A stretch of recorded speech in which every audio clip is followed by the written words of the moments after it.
Inkosi ayibe nani. Kufundwa encwadini yevangeli njengoba elotshwe nguLuke. uJesu wakhuphukela eJerusalema.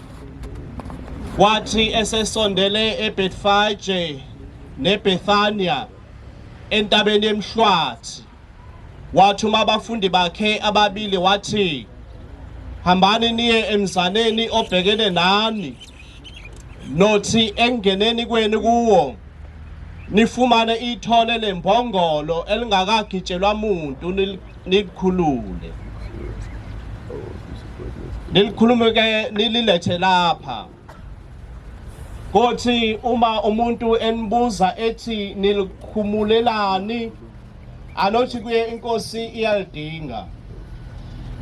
Base behamba ke abathunyiweyo, bafumana ithole likhona njengoba ebeshilo kubo.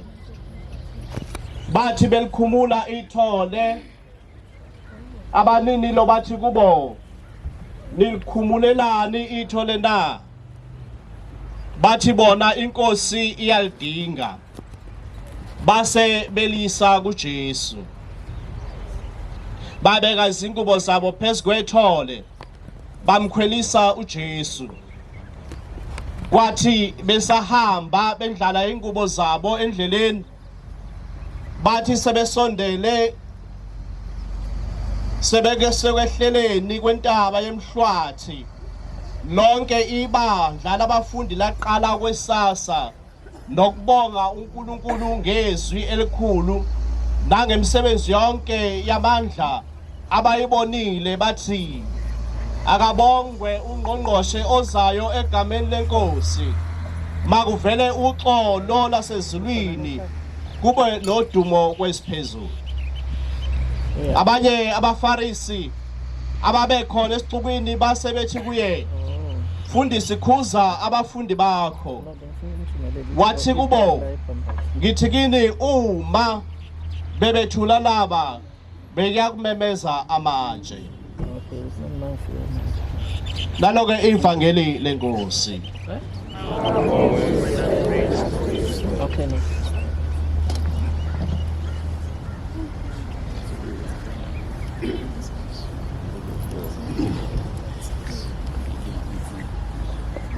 Bathandekayo enkosini, amazwi amafushane okunanela ivangeli njoba sesilizwile namhlanje kulokuhlangana kwethu kule nkonzo ehlelwe yahlanganiswa nguNkulunkulu.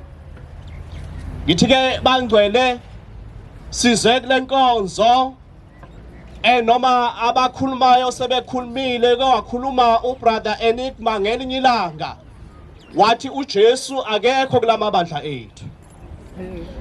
Kodwa ke ngithi namhlanje noma uJesu engekho kulamabandla ethu, kodwa uJesu khona in our hearts. uJesu uyaphila empilweni zethu. Ingakho namhlanje simi ngesibindi sizofakaza kulolu hambo, kuloku kuhlangana kwethu ukuthi uJesu uyaphila. Kakadeni wake washo omunye ngelinye ilanga wathi nakhona ukuya esontweni akusilekeleli ngalutho uma isonto lingekho enhlizweni. Ngakho ke bangcwele, kuyintokozo nenjabulo enkulu ngosuku lwanamhlanje uma ibandla likaNkulunkulu lihlangene lonke kule ndawo. Ake acula ngelinye ilanga amakhatholika athi alokhu bandlululo kwabenkosi, bamunye othandweni, bamunye futhi emthethweni munye. Ngakho ke bandla likaNkulunkulu sibona injabulo enkulu esiyenyusele ezulwini ngosuku lwanamhlanje uma sihlobele uNkulunkulu wethu, uma umakoto ilibandla ehlobele umyeni wakhe onguJesu Kristu ozongena kanye naye emzini oyingcwele eJerusalema ngosuku lwanamhlanje.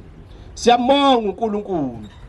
Athi simbonga ke uNkulunkulu sibe sibuka namhlanje ukwenzeka kwezinto ngosuku lwanamhlanje njoba sicelebrate noma sigubha ungena kukaJesu ngobukhosi emzini oyingcwele waseJerusalema.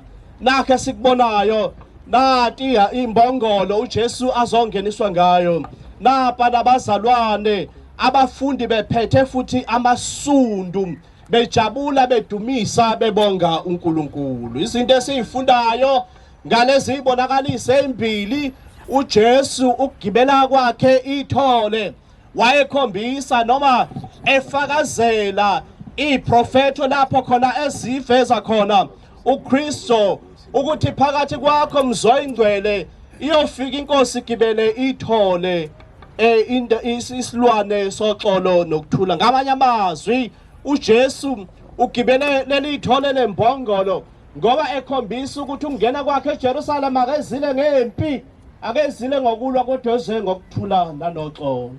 Sibona uJesu noma abafundi naba beseduze bakhe bendlala amahlamvu bekhombisa ukuthi lo Jesu ozongena eJerusalema ngosuku lanamhlanje already usengumnqobi phakathi kwethu ngoba uyona Nkosi bekade simlindele. Ngamanye amazwi nathi bandla likaNkulunkulu ukuphakamisa kwethu amasundu sisho ukuthi uJesu ungumnqobi. Amen. Esibhekana naso esikufundayo kulamazwi is a complete joy abayitholayo abafundi ngenxa yokuthi uJesu uyangena usengena kanye nabo eJerusalema. Nangu uJesu bemhalalisela ngoba esegibele lesi silwane sokuthula kuthiwa bonke babeseduze baba nenjabulo ngoba kuliqiniso bandla likaNkulunkulu ukuthi uJesu uma eseduzane nathi siba nenjabulo ephelele. Uma uJesu ekanye nathi nesimo siyashintsha.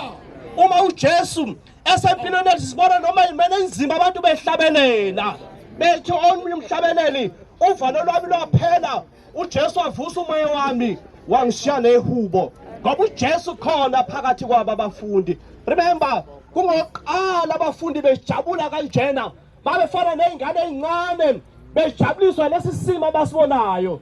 uJesu uhlale nabo bayibona imisebenzi bayibona izenzo kaJesu kodwa kaze bajabule njengoba bejabula namhlanje. Bandla likaNkulunkulu somukela lenjabulo yokuhamba noJesu, somukela lenjabulo uJesu asinika yona. Izwe lingahlwitha konke kodwa manje ngasiphuci lenjabulo esithola ngokubanga abalandeli bakaJesu. Sihlabelele sithi yaleli izwi injabulo iyedlula kodwa siyithola kuJesu imbinguna phakathi. Bakhe sikutholayo bandla likaNkulunkulu basho njalo bathi hosana kwephezulu, wayabongeka ozayo ngegama lenkosi. Bathi ungena kwakho Nkosi sivulele nenjabulo, vulela amasanga asezulwini kube khona injabulo phakathi kwethu. Lesifundayo bathi Jesu save us, bese kulindele kuba uzosave, uzosilapha, uzosiphilisa ebuthakathakeni noma ecakekeni nasekwesabeni ethu. Remember lesi sizwe sisaba umbuso wamaRoma ngoba umbuso wamaRoma waphethe kahle. Manje babebona uJesu ezongena eJerusalema bathi nazi inkosi ebesiyilindele kube izosilekelela kulo mbuso wamaRoma. Kodwa uJesu ungena kwakhe uthi ngiphethe okukhulu kunalokho, ngiphethe umyalezo wasezulwini. Lo myalezo wasezulwini uyofundwa uma sengisesiphambanweni, uma sengithi kufeziwe yabe sivula imfihlakalo yasezulwini, into engiyiphathisiwe, into engizoyenza kulomhlaba. SekuJesu namhlanje osibemayo bangcwele, uJesu benalento yokwazi ukuthi ungena kwakhe eJerusalema uzoqeda umsebenzi uyisa imthumela wona. Ubejwayele uJesu ungena ngenkonzo ayithile eJerusalema kodwa ungena nesixuku engabonakala, ungena nabafundi engabonakala. Kodwa namhlanje usagibela ithole lembongolo ngoba uthi ngizoqeda enganguqalile, ngizoqeda enganguzele ngoba ngizobuyisela labantu ebudlelwaneni obalahleka phakathi kaNkulunkulu nalesi sizwe sikaNkulunkulu. Namhlanje ngizoqeda uJesu uzoqeda umsebenzi abewuqalile bewuthunyelwe ezulwini. Sizongena noJesu nathi sizozendlala, sizongena noJesu nathi sizethula phambi kwakhe ukuthi Jesu njengabafundi njengesixuku esasikhona nathi sendlala inhliziyo zethu kuwena, nathi sendlala impilo zethu kuwena, nathi sendlala ukwesaba kuwena ukuze Jesu uhambe phambi kwethu. Konke sikuthwele sizokwendlala phambi kobuso bakho ngosuku lanamhlanje. No Jesu usifundisa into eyodwa, is readiness. uJesu bese ready ngosuku lanamhlanje ngoba kunezinye izimpi bangcwele esingazili noba singayinqobi ngokuthi singene eringini, bathi siyinqoba singakafiki sibe sesinqobile. imindset yethu masishintshile, mind yethu masiyilungisile, siyazi ukuthi into esiyoyiqala sizoyiqeda kufana noma uye esikoleni uyobhala i-exam uthi ba ungena ephepheni uswazi ukuthi uyaphasa noma uyafail. Noma uzoyenza i-driver's license uma ungena emotweni usukwazi ukuthi ngiyaphasa noma ngiyafaila. Kanjalo uJesu wathi mayuqala lo msebenzi already kwase kukhona kuyena ukuthi sengiwumnqobi ngithwele isizwe sabantu engoba nqobele sona. Ngithi ke bancele nakho umyalezo engifisa ukwadlulisa ekugcineni ukuthi njoba singena noJesu eJerusalem abantu basebemendlalela konke ingubo bamendlele namahlamvu. Ngisho kanjalo ngathi asendlala inhliziyo zethu. Inhliziyo zethu bangcwele zithwele. Inhliziyo zethu ziyasindwa. Inhliziyo zethu kuningi okwenzakalayo. Okuhleni siyathatha siyabeka. Siyalakha ibhanoyi siyafika phesheya ngeinhliziyo zethu. Siyayibona sesingena emzini oyingcwele eJerusalem. Kodwa izenzo zethu ayikhombisa ukuthi siyongena. Kodwa somcela namhlanje uJesu ukuthi akasilekelele asinike this experience abayitholile labafundi bangena bamuzwa uJesu ukuthi uyaphila phakathi kwabo. Sothi uJesu akahlale kuthina enhlizweni zethu angabe sasuka, ahlale kuthina silekelele ekuhambeni kwethu. Sizomcela uJesu kuba izimo esedlula kuzona kulomphakathi wakithi social ills uJesu azasilekelela kunyathele ngeenyawo zethu. Silapha siqala inkonzo zephasiya kodwa sinokwesaba. Sizoba senkonzweni yokuvuswa kaJesu. Kodwa abanye abekho sho noma baye noma bengayi enkonzweni. Ngoba bayesaba ukuthi masiye enkonzweni siyofika sigqeziwe ekhaya. Siyesaba ukuthi masishiya imoto zethu soqhamuka sebeyithathile. Siyesaba ukuthi masishiya ingane zethu bazoyihlukumeza. Siyesaba izinto eziningi. Kodwa somcela uJesu ukuthi ngale mini yanamhlanje azasilekelele ukuthi lokho siqalayo sisibeke ithemba lethu kuyena.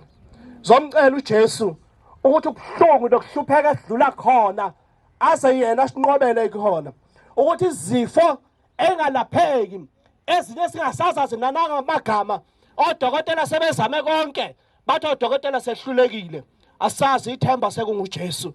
Zothi uJesu aze ngempela ehlele phakathi kwethu. Siyamncenga uJesu ukuba amanye ama-signs esiswele ukuthi asinike wona njengoba becela lolu colo ukuthi leli bandla likaJesu, leli bandla elingcwele, leli bandla labalandeli bakaJesu sibe ngabantu abanothando.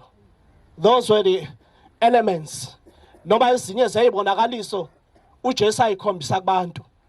Uthando, kuba masithandane, masibe noxolo, masibe futhi nokuginqa amatshe sedlule entweni. Ngoba nawe uJesu wathi sesesiphambanweni wathi baba baxolele ngoba bakwazi abakwenzayo.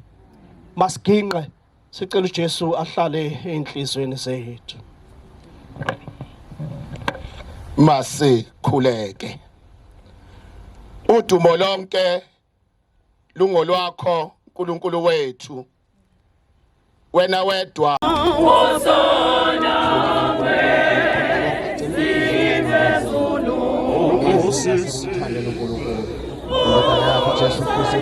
Sibusiso saNkulunkulu somandlise lendodana moNgcwele sibe phakathi kwenu sibe sihlale phezu kwenu sihambe nani njalo ngoKristu Inkosi yethu. Amen. Siqhubeke ke nengoma.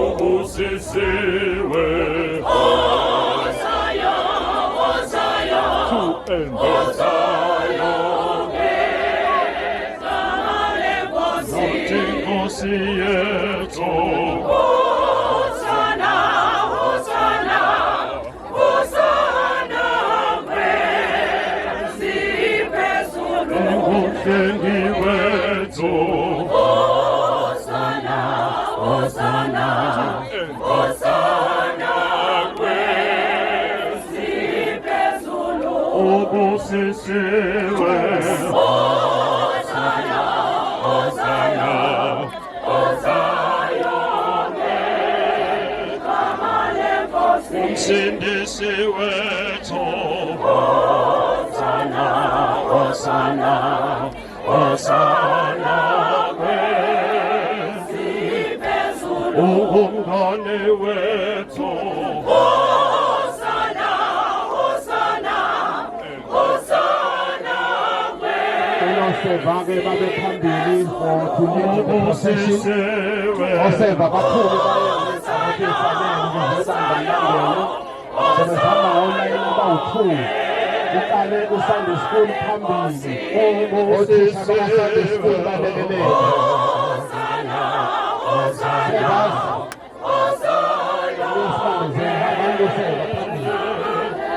ungumholi wethu Hosana Hosana Hosana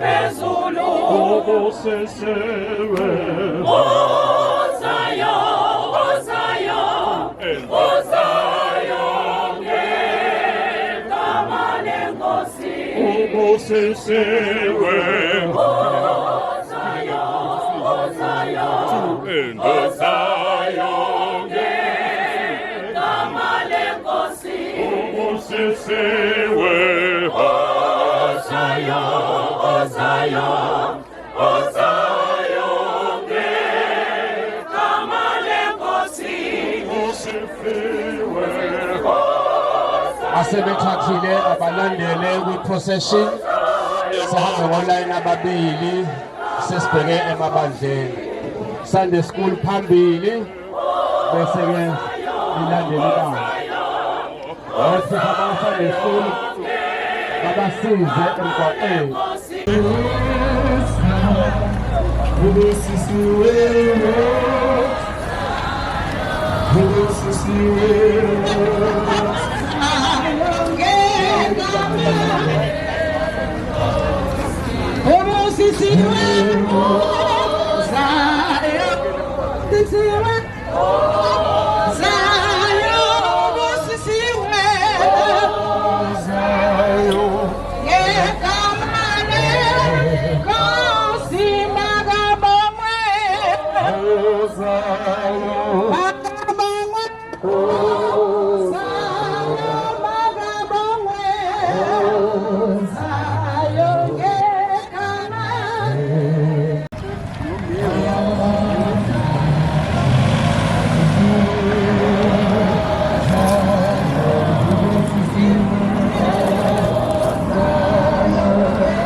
Baba wetu osesifulweni sithemba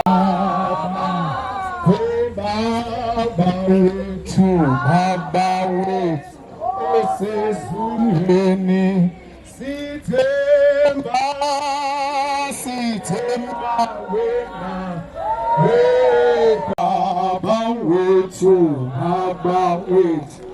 esezungeni sithemba wena wedwa kuze sithemba wena Uyisithi.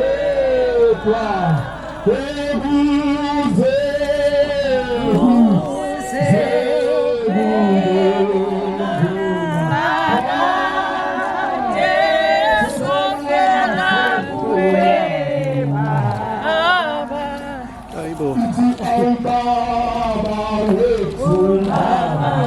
It was time.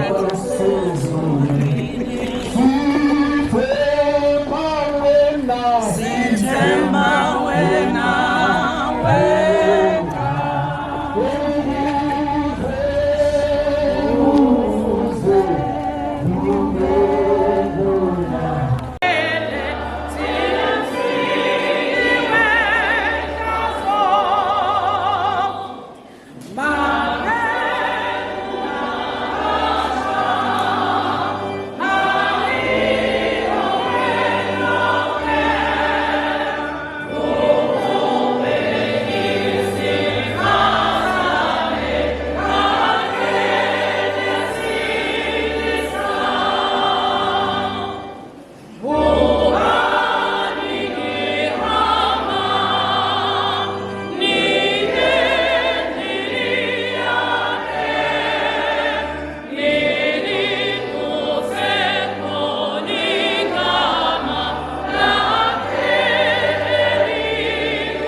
Inkosi